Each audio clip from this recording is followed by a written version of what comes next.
when you see this SPAC movement happening, and so a lot of the companies I invest in privately are being pursued by SPACs.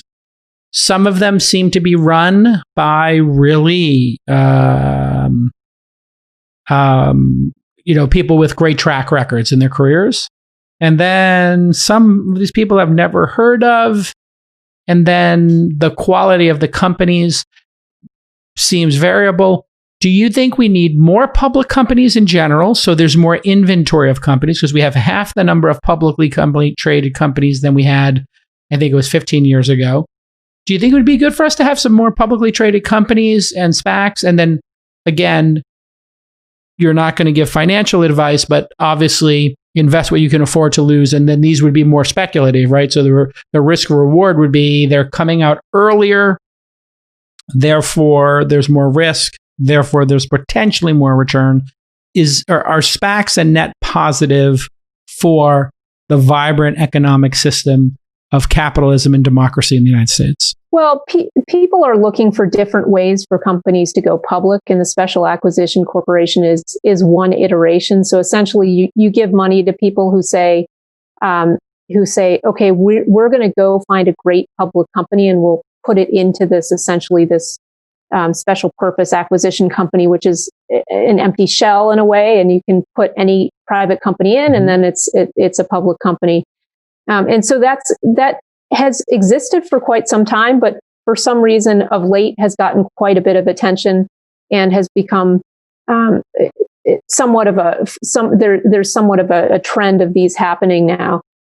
In general, I do think that we want to make our public markets as attractive of a place as possible so that more companies want to go public earlier.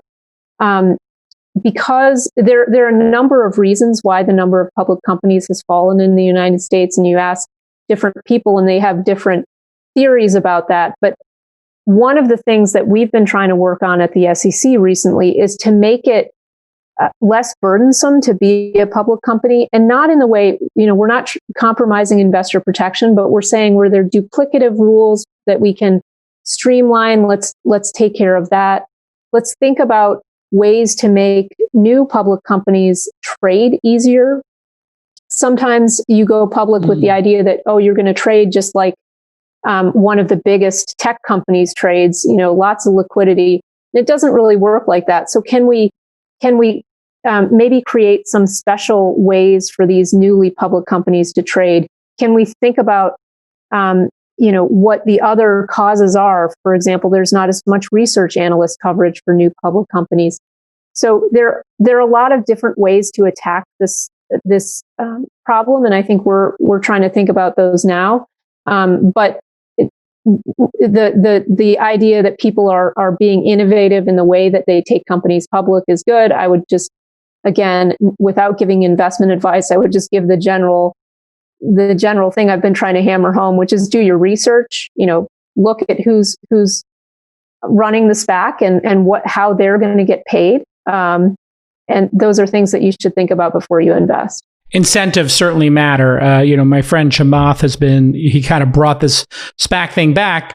Chamath is putting, when you want to talk about skin in the game in the Nassim Taleb kind of way, Chamath is putting tens of millions of dollars of his own money into each one of these.